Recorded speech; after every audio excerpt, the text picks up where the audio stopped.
우리나라가 어려웠던 지난 시절이 있었습니다. 그때는 정말 교회에서 뜨겁게 기도하시는 어른들의 모습이 많이 볼 수 있었습니다. 밤이 되면 집에서 편안한 잠자리를 포기하고 교회에 오셔서 기도하시다가 의자에 엎드려 쪽잠을 잔 후에 새벽기도를 마치고 집으로 돌아와서 다시 일하러 나가셨습니다.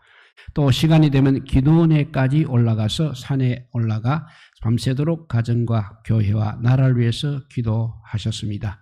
그러한 모습과 환경 속에서 지난 세대들이 자라면서 자연스럽게 기도의 중요성을 배웠고 또 기도를 많이 했던 것 같습니다. 그런데 지금 우리들의 모습 가운데 안타까운 것은 바로 그런 뜨거운 기도, 간절한 기도의 모습이 사라져가고 있다는 사실입니다. 우리 그리스도인의 신앙생활에서 가장 중요한 것은 뭐니 해도 기도 생활인 것입니다. 또 마땅히 기도를 해야 하는데도 불구하고 오늘의 많은 그리스도인들은 그렇게 기도의 분량이 많지 않은 것 같습니다. 이러다가는 다음 세대에 기도가 죽어버릴지도 모른다는 위기감마저 느끼게 되는 것입니다. 하나님의 능력과 은혜를 전적으로 신뢰하고 구하는 것은 기도인 것입니다. 그런 점에서 기도는 믿음의 신실한 자기 고백이고 자기 표현이 되겠습니다. 기도하지 않고 있다는 것은 결국 하나님의 능력과 하나님의 은혜를 신뢰하지 않거나 바라지 않는다고 볼 수밖에 없는 것입니다. 그런 신앙은 입술로는 하나님을 믿는다고 말할 수 있을지 모르지만 정작 하나님과는 전혀 무관한 인본주의적 신앙이라고 할 수 있는 것입니다. 한마디로 기도가 없는 그리스도인들은 그야말로 불신자와 다를 바가 없다는 것입니다. 우리는 기도로 우리의 마음을 하나님께 드리고 기도하며 하나님의 음성을 듣는 것입니다. 그리고 기도를 통해서 또 하나님의 뜻이 이 땅에 이루어지도록 해야 하는 것입니다. 우리가 그렇게 기도하는 목적은 하나님과 생명을 나누며 인격적인 교제 속에서 기도에 대한 하나님의 응답을 듣기 위해서인 것입니다. 성경에는 분명히 하나님께서는 우리의 기도를 들으시며 반드시 응답하신다고 약속하고 있습니다. 우리가 이 사실을 정말로 믿는다면 구하고 두드리고 찾으시기 바랍니다. 우리가 그렇게 기도하는 것은 바로 우리 하나님의 능력과 우리 하나님의 은혜를 우리가 전적으로 신뢰하는 믿음의 고백이 되는 것입니다. 그리고 기도가 성도들에게는 가장 강력한 무기가 되기 때문입니다. 그런데 성도들의 기도 생활에서 중요한 것은 자신만을 위한 기도가 아니라 만인 제사장으로서 다른 사람들을 위해서 반드시 기도해야 한다는 것입니다. 하나님의 자녀가 되어서 그리스도의 이름으로 하나님 앞에 나아갈 권세를 얻은 성도들은 이웃과 형제를 위해 하나님께 기도해야 합니다. 이웃과 형제 자매를 위한 기도는 해도 좋고 안 해도 좋은 그런 것이 아니라 성도라면 반드시 필수적으로 해야 하는 사명이자 특권인 것입니다. 그렇습니다. 우리는 정말 보잘것없습니다. 그렇지만 예수 그리스도의 이름으로 이웃과 형제 자매 나아가 나라와 민족과 열방을 위해서 우리는 기도할 권세를 가지고 있는 것입니다. 우리가 이 사실을 믿음으로 받아들인다면 이웃과 나라와 민족을 향한 기도를 우리가 쉬지 않아야 하는 것입니다.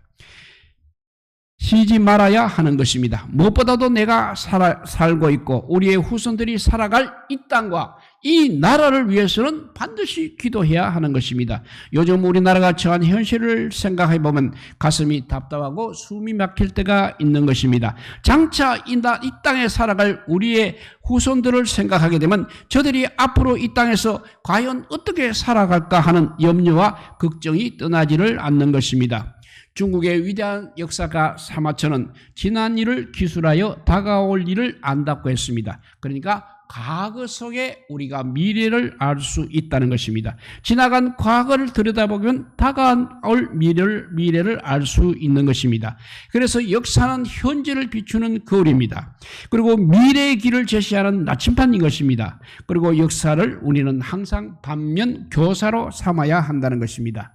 지금 우리나라는 그야말로 체제 전쟁 중입니다. 자유민주주의 시장경제 체제가 유지될 것인가, 아니면 사회주의 체제로 바뀔 것인가, 지금 좌우 진영으로 나뉘어져서 치열하게 싸우는 모습은 1945년 해방 전후의 상황이기도 합니다. 그런데 그때나 지금이나 좌우 진영으로 분열하여 치열하게 싸우는 모습은 하나도 달라진 게 없습니다.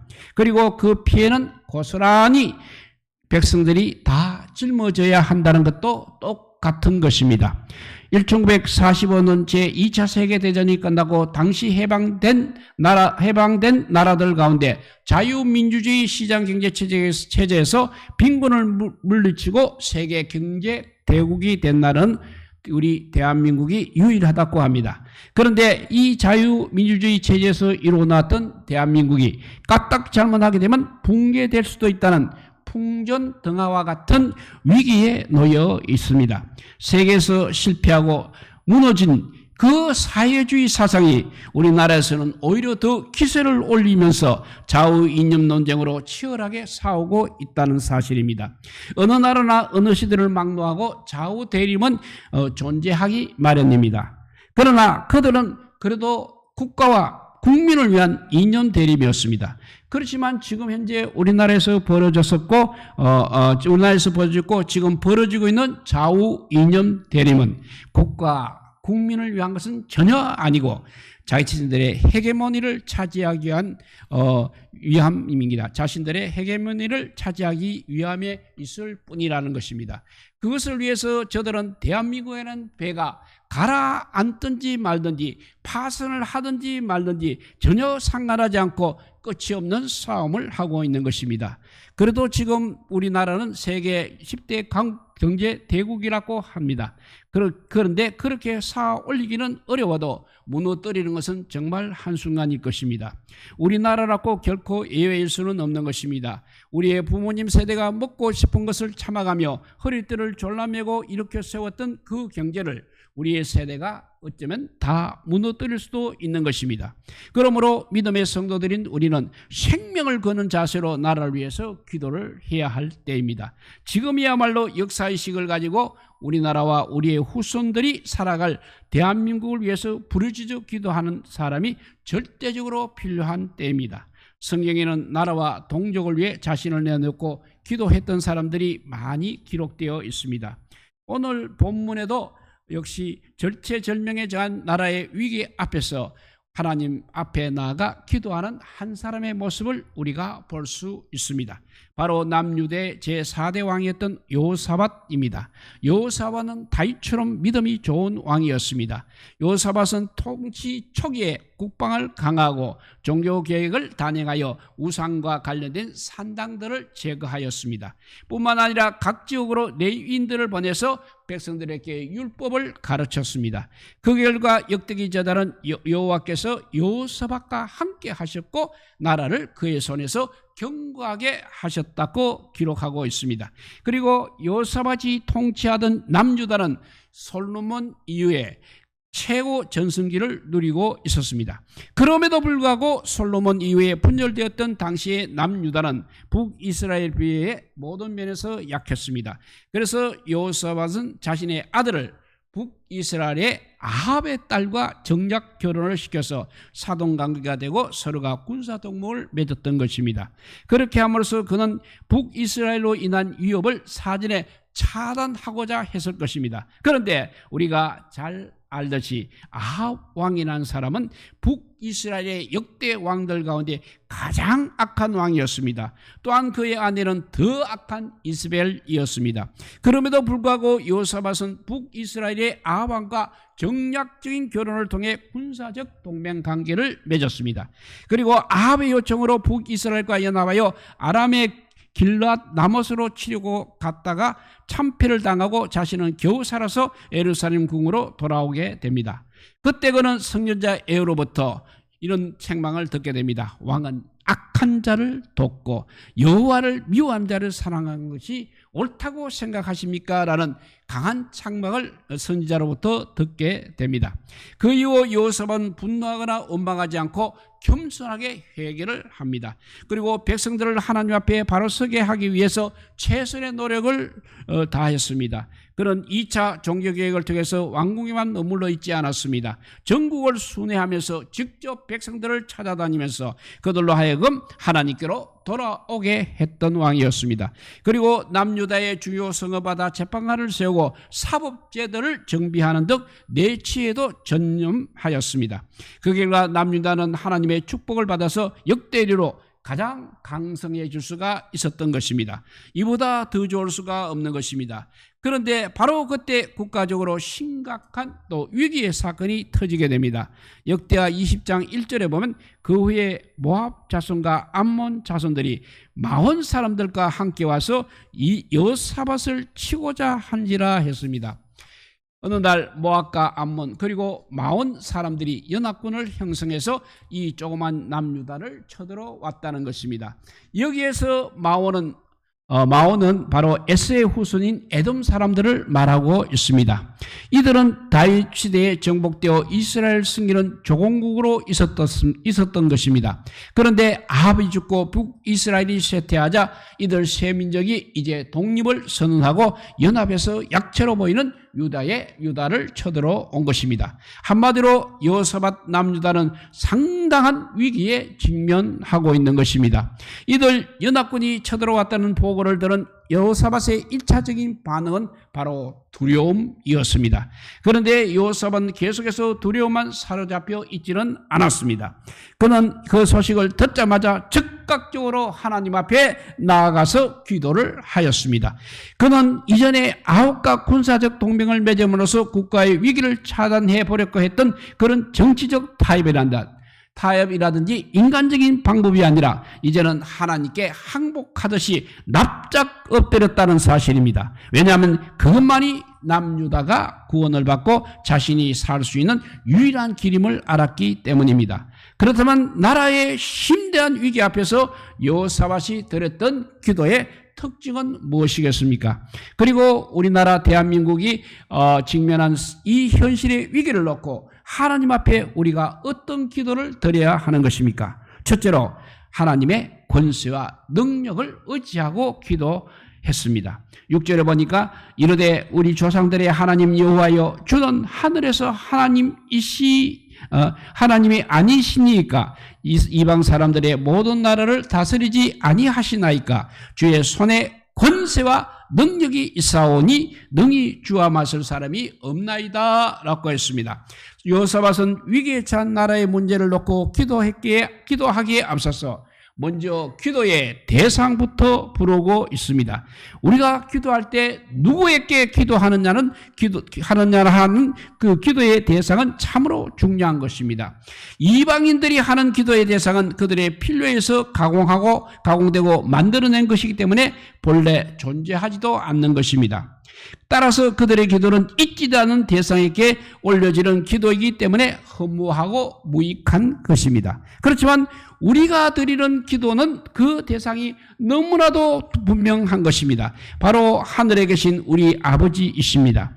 본문에서 여호사밧이 드렸던 기도의 대상도 하늘의 하나님이십니다. 즉 하늘에 계시는 하나님이란 말입니다. 이것은 하나님께서 하늘에만 계신다거나 하늘의 일만 하신다는 그런 표현이 아니라 실로 하나님께서는 세상일 뿐 아니라 하늘의 일까지 다스리시는 그야말로 전능하신 분이심을 나타내는 표현이 되겠습니다. 즉 하늘의 일도 주관하시는 하나님이십니다. 세상 일이야 말할 것도 없다는 것입니다. 특별히 세상에 대한 하나님의 주권은 이방 사람들의 모든 나라를 다스리지 아니하시나이까 라는 고백에서 너무나 잘 드러나고 있는 것입니다. 그러니까 하나님께서는 단순히 이스라엘은 한 민족만 다스리는 어떤 지역의 신이 아니라 모든 민족, 모든 나라를 다스리는 만유의 주시라는 것입니다. 그러므로 세상의 모든 신은 헛것이고 오직 하나님만이 유일한 참신이심을 고백하는 것이라고 할 수 있겠습니다. 따라서 여호사밧은 모든 민족과 모든 열방의 흥망성쇠를 결정하시는 전능하신 그 하나님 앞에 나아가서 이렇게 도움을 요청하고 있는 것입니다. 그런데 여호사밧은 열방을 통치하는 하나님에 대해서 이렇게 고백하고 있습니다. 주의 손에 권세와 능력이 있사오니 했습니다. 여기서 강조되고 있는 단어가 바로 권세와 능력인 것입니다.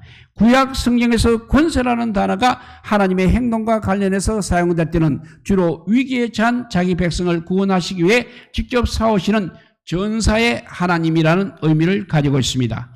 따라서 여호사밧의 이 기도는 하나님께서 막강한 권세로 당신의 백성 유다를 침공한 원수들을 대항해 대신 싸워달라는 그런 요청을 담고 있는 것입니다. 그렇습니다.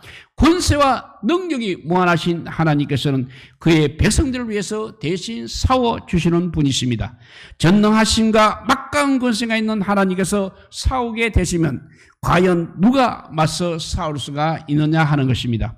역대기 저자가 언급한 것처럼 여호사밧은 군사적으로 매우 강대한 나라를 세우고 있었습니다. 여호사밧 당시에 유다는 주변의 나라들을 두렵게 하였습니다. 블레셋과 아라비아로부터 조공을 받고 있었습니다. 또한 전국들을 요새하였습니다. 곳곳에 국고성을 쌓아서 충분한 양식을 확보하고 있었습니다. 그리고 전쟁에 나가서 싸울 수 있는 용사가 116만 명이나 있었습니다. 그럼에도 불구하고 그는 대적할 능력도 없고 어떻게 할 줄도 못한다고 그렇게 기도하고 있는 것입니다. 그가 이렇게 기도한다는 것은 자신이 전쟁에 무능하거나 전쟁을 치를 군사력이 없어서가 아니라는 것입니다. 이것은 전쟁에 있어서 더 이상 힘의 철학에 지배되어서는 안 된다는 마음을 가지고 오직 하나님만을 의지하겠다는 것입니다. 오늘 본문에서 주는이라는 히브리어는 바로 당신이야말로 하는 의미가 되겠습니다. 그리고 이 전쟁을 이기게 하실 수 있는 분도 하나님이시라는 것입니다. 하나님께서 이 사실을 인정하셨습니다. 그래서 하나님께서는 전쟁은 여호와께 속한 것이며 전심으로 자신을 의지하는 자와 함께하는 분이심을 말씀하고 있는 것입니다. 하나님께서는 모압을 중심으로 한 연합군의 세력이 아무리 크고 그 숫자가 아무리 많다고 할지라도 전혀 두려워하거나 놀라지 말라고 합니다. 왜냐하면 이 전쟁은 바로 하나님께 속한 것이기 때문에 그렇습니다. 그리고 하나님께서 함께 하시기 때문에 그렇습니다. 따라서 이 전쟁은 반드시 이길 것이라고 약속하십니다. 사랑하는 성도 여러분, 바로 이 사실이 우리로 하여금 하나님께 엎드려 기도하게 하는 것입니다. 많은 사람들은 강한 국방력이 이 땅을 지켜줄 수 있다고 생각하고 있습니다. 그러나 기억하십시오. 우리가 하나님께 기도해야만 하는 첫 번째 이유가 하나님만이 이 세상 모든 나라들의 하나님이시기 때문입니다. 우리의 하나님은 세상에 있는 어떤 자들보다 어떤 신들보다 위대하시고 전능하신 분이십니다. 위대하심과 권능과 영광과 승리와 위엄이 하나님께 속했다고 하고 말씀하고 있습니다. 그러므로 우리는 나라의 문제와 위기를 가지고 도움을 요청할 수 있는 분은 오직 하나님밖에 없다는 사실을 믿으시기를 주의 이름으로 축복합니다. 그리고 대한민국을 위해서는 항상 기도하시기 바랍니다.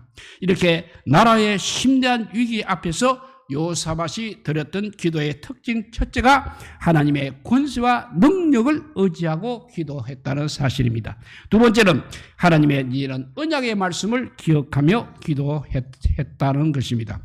본문에서 여호사밧이 드렸던 기도의 대상은 우리 조상들의 하나님 여호와이십니다 라고 했습니다. 여기서 우리 조상들은 히브리인들이 자신들의 선조로 생각하는 아브라함과 이삭과 야곱을 염두에 둔 표현이 되겠습니다. 하나님께서는 이들과 더불어 언약을 맺으시고 그의 후손들을 자기 백성으로 선택하셔서 가나안 땅을 기업으로 주셨습니다. 따라서 여호사밧이 조상들의 하나님 여호와여라고 부르는 것은 하나님의 언약의 말씀을 기억하며 하나님께서 아브라함의 후손에게 기업으로 주신 이 땅을 이방 민족들이 점령하려고 하기 때문에 지켜달라고 기도하고 있는 것입니다. 여호사밧 지난 역사를 돌이켜보면 이 전쟁의 성격을 규명할 수가 있습니다. 여호사밧은 하나님께서 아브라함과 맺은 언약의 결과로 오늘날 이 땅을 하나님께서 유다 백성들에게 주셨음을 먼저 고백하고 있습니다. 그리고 이 땅에 여호와의 이름을 위하여 성소를 세웠다고 말하면서 본문 9절에서 그 언약을 다시 한번 상기시키면서 하나님의 도움을 간청하고 있는 것입니다. 9절을 읽어봅니다. 만일 재앙이나 난리나 견책이나 전염병이나 기근이 우리에게 임하면 주의 이름이 이 성전에 있으니 우리가 이 성전 앞과 주 앞에 서서 이 환난 가운데서 주께 부르짖은즉 들으시고 기도하시리라 하였나이다 라고 했습니다. 이 기도는 바로 여호와께서 하나님께서 솔로몬에게 주신 약속에 근거한 것입니다. 하나님께서는 이전에 솔로몬이 성전을 완공한 후에 그의 백성들이 성전에서 부르짖으면 들으시고 구원하실 것이라고 약속한 바가 있는 것입니다. 지금 여호사밧은 철저하게 하나님의 그 언약의 말씀에 근거하여 기도하고 있는 것입니다. 일반적으로 언약이라는 것은 바로 서로 간의 신뢰를 바탕으로 맺은 약속인 것입니다. 따라서 언약은 결코 파기할 수 없고 파기해서도 안 되는 것입니다. 그렇지만 인간과의 언약은 환경에 따라서 얼마든지 변질되기도 하고 마음먹기에 따라서 쉽게 파기되기도 하는 것입니다. 그렇지만 하나님께서 우리 인간과 맺으신 언약은 결코 변하거나 파기되지 않는 것입니다. 하나님께서는 사람이 아니시기 때문에 거짓말을 하시지 않으십니다. 그가 약속하고 말씀하신 것은 반드시 이루시고 실천하십니다. 왜냐하면 우리 하나님은 당신의 말씀에 영원히 신실하신 분이기 때문입니다. 하나님께서 말씀하신 것은 천지가 사라진 일이 있더라 하더라도 반드시 지키십니다. 그러므로 우리는 하나님의 약속의 말씀을 붙잡고 나아가 기도해야 하는 것입니다. 그리고 하나님의 언약의 말씀을 붙잡고 기도드리면서 응답받는 기도의 사람이 다 되시기를 주님의 이름으로 축복합니다. 여호사밧은 이제 한 걸음 더 나아가 지금까지 하나님께서 주관하신 역사를 되돌아 보았습니다. 출애굽 당시 하나님께서는 모압과 암몬과 에돔을 공격하지 말라고 하셨습니다. 그것은 바로 그들이 이스라엘 민족의 친족이었기 때문입니다. 모압과 암몬은 우리가 아는 대로 아브라함의 조카 롯이 두 딸 사이에 태어난 후손들입니다. 에돔은 야곱의 형 에서의 후손들입니다. 그럼에도 불구하고 이 나라들이 고의로 동맹을 맺고 여호와의 성전이 있는 유다를 공격한다는 것은 정말 있을 수 없는 이야기입니다. 그것은 여호와께 대한 반역입니다. 하나님께서 아브라함과 맺은 언약에 따라 약속의 자녀에게 주신 기업을 노락한다는 일은 당연히 여호와 하나님의 징계를 받아야 마땅한 것입니다. 이 사실은 여호사밧이 역사를 바르게 해석하고 있을 뿐 아니라 그것을 근거로 역사를 근거로 현실을 바라보고 있었다는 것을 우리에게 보여주고 있는 것입니다.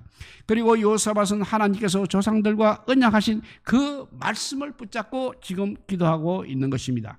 이것이 우리에게 주는 교훈은 모름지기 그리스도인은 이렇게 역사에 대한 올바른 이해와 올바른 인식을 가지고 있어야 한다는 것입니다. 그렇습니다.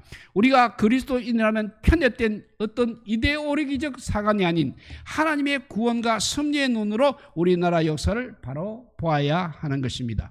우리나라는 오래전에 극심한 분쟁으로 망했던 그런 나라였습니다. 500년의 유구한 역사를 갖던 나라가 안으로부터 썩어지고 망해서 일본의 식민지가 되었습니다. 그때 망해버린 나라의 독립을 위해 몸부림치며 하나님께 부르짖어 기도했던 것이 바로 이 땅의 교회요 성도들이었던 것입니다. 1919년 3.1 독립말세운동에 가장 앞장섰던 것도 역시 교회와 성도들이었습니다.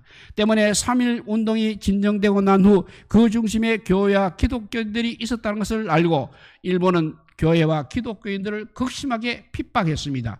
그 많은 그리스도인들이 만주로 러시아로 미국으로 흩어져서 나라의 독립을 위해서 싸웠습니다. 그런데 1920년대 나라의 독립을 위해 기도하며 마음을 먹고 있던 한국교회를 분열시키고 혼란스럽게 했던 사람들이 있었습니다. 그들이 바로 사회주의에 물든 사람들이었습니다. 그들은 교회에서 교인들을 선동하여 교회 지도자들을 비난하고 한국교회를 아예 말살시키려고 했던 것입니다. 왜냐하면 자신들의 이념을 전파하는데 항상 교회가 걸림돌이 되었기 때문입니다. 해방된 이후 소련의 지원을 받은 김일성을 비롯한 공산주의자들이 북한을 점령하였을 때 가장 먼저 탄압했던 것이 바로 교회와 기독교들이었습니다. 공산국가를 세우는데도 역시 가장 큰 걸림돌이 되었기 때문에 그렇습니다. 그래서 북한의 모든 교회는 폐쇄되었습니다. 일부 기독교인들은 신앙의 자유를 찾아 남쪽으로 내려왔습니다. 그렇지 않은 사람들은 신앙을 포기하거나 그곳에서 죽창동으로 끔찍하게 순교를 당해야만 했습니다. 사실 개인의 자유를 중요시하는 자유민주의 터전을 놓았던 것이 바로 종교 개혁인 것입니다. 반면에 마르크스의 사회주의는 유물사관을 주장하고 있습니다. 유물사관은 바로 물질이 인간의 중심이라고 보면서 무산자의 혁명이 성공하여 계급 없는 사회가 실현되면 역사는 완성된다고 주장하는 그런 이론입니다. 따라서 사회주의와 기독교는 결코 공존할 수 없는 것입니다. 왜냐하면 유물사관을 주장하는 사회주의는 하나님을 전혀 인정하지 않기 때문인 것입니다. 한마디로 기독교에서 가장 큰 적이 사회주의요 공산주의인 것입니다. 반면에 사회주의자들에게 가장 큰 적은 역시 교회와 성도들인 것입니다. 그럼에도 불구하고 오늘의 많은 그리스도인들이 하나님을 믿는다고 하면서 아무렇지도 않게 사회주의를 추정하거나 지지하고 있다는 사실입니다. 이것은 역사에 대한 올바른 이해와 인식을 가지고 있지 못하기 때문입니다. 저들은 그런 사람들은 사회주의 체제를 심각하게 생각하지 않고 있다는 것입니다. 그런데 사회주의가 되면 저절로 전체주의로 들어가게 되는 것입니다. 즉 전체를 위해서 개인이 희생을 당하는 체제로 들어가게 된다는 것입니다. 달리 말하면 정부가 커지고 개인이 축소되는 것입니다. 여기에는 개인의 자유가 철저하게 박탈당하는 것입니다. 최근 100년의 세계 역사를 보게 되면 사회주의를 주창했던 나라들을 치고 제대로 잘된 나라가 없는 것입니다. 다 망했다고 볼 수 있습니다. 그런데 그렇게 망한 사회주의 이데올로기를 하나님을 믿는다는 교회의 지도자들과 성도들이 지지하고 있다는 사실입니다. 우리가 이것을 어떻게 이해해야 하고 받아들여야 하는 것입니까? 종교교역자 마르틴 루터는 이런 유명한 말을 남겼습니다.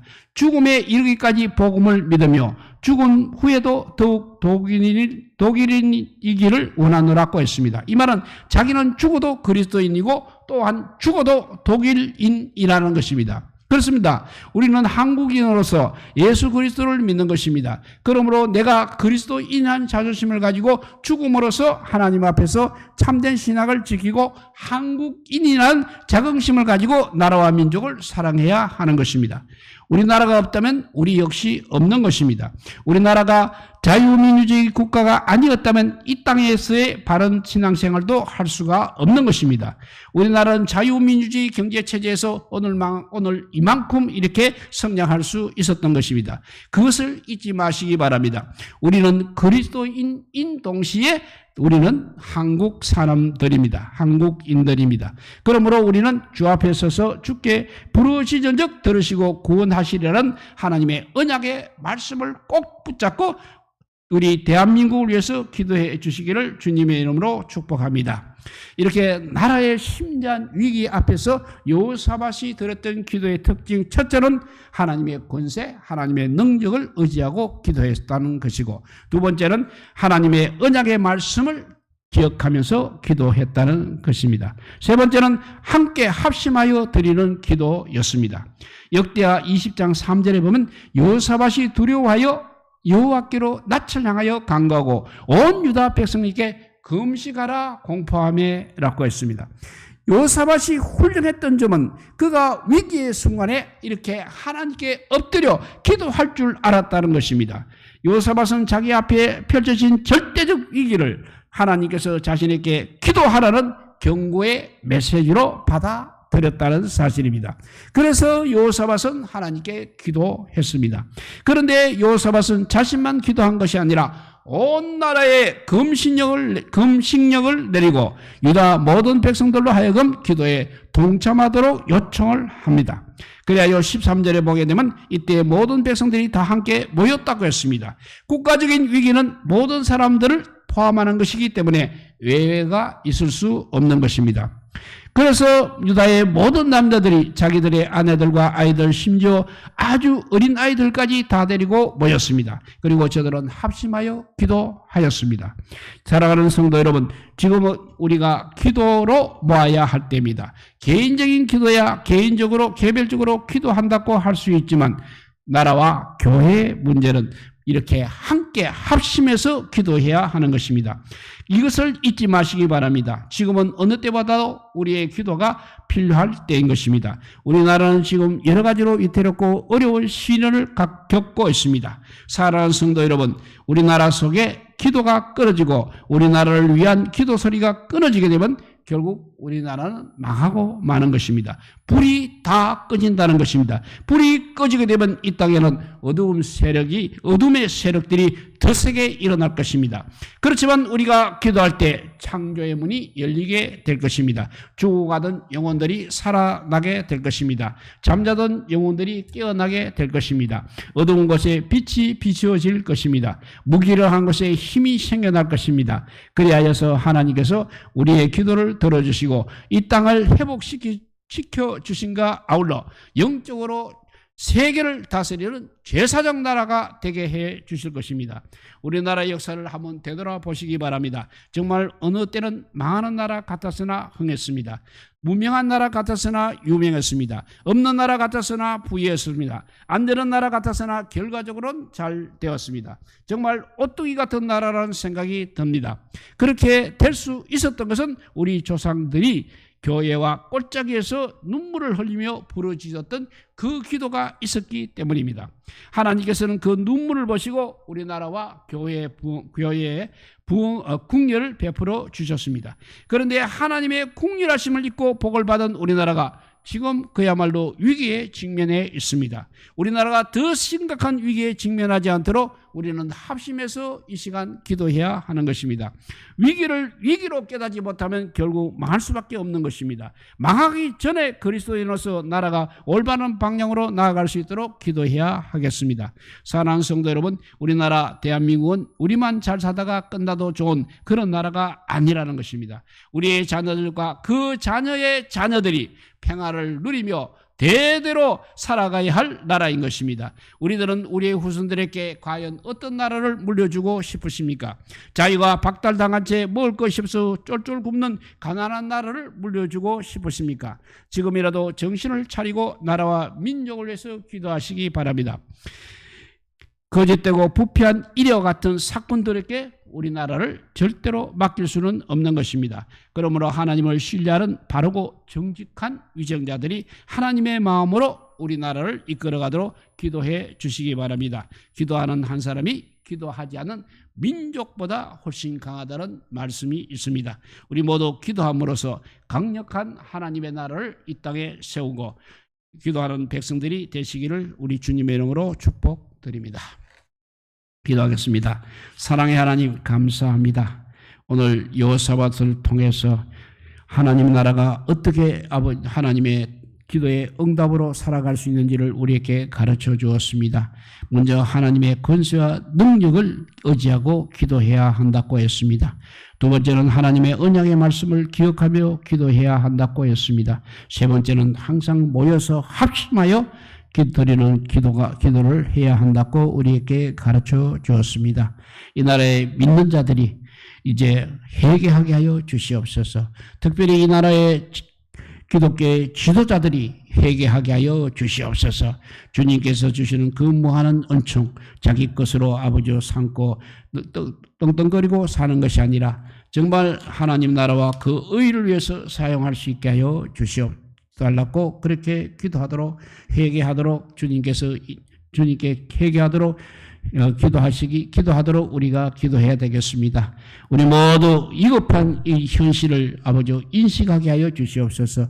그러다가 또 뭐 어떻게 되겠지 하는 생각을 하지 않게 하여 주시고 정말 하나님께 부르짖어 기도할 때 하나님만이 아버지요 우리를 그렇게 아버지 인도할 수 있다는 그 믿음을 가지게 하여 주시옵소서.